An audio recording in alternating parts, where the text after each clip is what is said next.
Hi welcome to my channel AJ Cinema Time. வணக்கம். இன்றைக்கி நம்ம பார்க்க போகிற படத்தோட பேர் சி ஃபார் மீ. இந்த படத்தோட ஹீரோயின் வந்து ஒரு ஸ்பெஷலி ஏபிள்ட் பர்சன். அவங்களால பார்க்க முடியாது. ஆனால் லைஃப்பில் அவங்களோட எய்ம் என்னென்னா ஐஸ் ஸ்கேட்டிங் பண்ணணும்னு அது பண்ணிட்டும் இருக்காங்க. இப்போ அதை பண்ணுறதுக்கு அவங்களுக்கு கொஞ்சம் காசு தேவைப்படுறதுனால ஒருத்தவங்க வீட்டுக்கு போய் அவங்களோட பூனைக்குட்டியை 3 நாள் பார்த்துக்க வேண்டிய வேலைக்காக போயிருக்காங்க. அந்த பூனைக்குட்டியோட ஓனர் அவங்க டூர் போயிட்டு ரிட்டர்ன் வர வரைக்கும் 3 நாள் அந்த மேன்ஷனில் தனியாக தங்கியிருந்தா அந்த பூனையை இப்போ அவங்க பார்த்துக்கணும். இப்போ இந்த மேன்ஷனோட ஓனர் ஆனவங்க வீட்டில் இல்லைங்கிறத தெரிஞ்சு அந்த ஓனரோட எக்ஸ் ஹஸ்பண்ட் அவங்க வீட்டில் இப்போ கொள்ளையடிக்கிறதுக்காக பிளான் போட்டிருக்காரு. இப்போ நைட் இந்த பொண்ணும் பூனைக்குட்டியும் மட்டும் இருக்கப்போ நைட்டு திருட 3 பேர் இந்த வீட்டுக்குள்ளே வராங்க.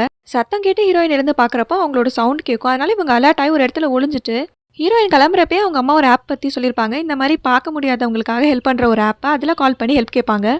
இவங்களுக்கு இப்போ ஹெல்ப் பண்ணுறது ஆல்ரெடி ஆர்மியில் இருந்த ஒரு பொண்ணு தான். ஹீரோயின் வீட்டில் இருந்ததை தெரிஞ்சுக்கிட்ட அந்த 3 திருடங்களும் ஃபோன் பண்ணி அவங்க பாஸ்க்கு இன்ஃபார்ம் பண்ணுறாங்க. அவர் என்ன சொல்கிறாருன்னா, இந்த மேன்ஷனே யாரும் இல்லாத இடத்துல காட்டுக்கு நடுவில் தனியாக தான் இருக்கனால கொலை பண்ணாலும் யாரும் கண்டுபிடிக்க மாட்டாங்க. அதனால அந்த பொண்ணு கொண்டுடுங்கன்னு சொல்கிறாரு. இப்போ ஹீரோயின் எப்படி இந்த 3 பேர்கிட்ட வந்து தப்பிக்க போகிறா அப்படிங்கிறதா இந்த படத்தோட கதை.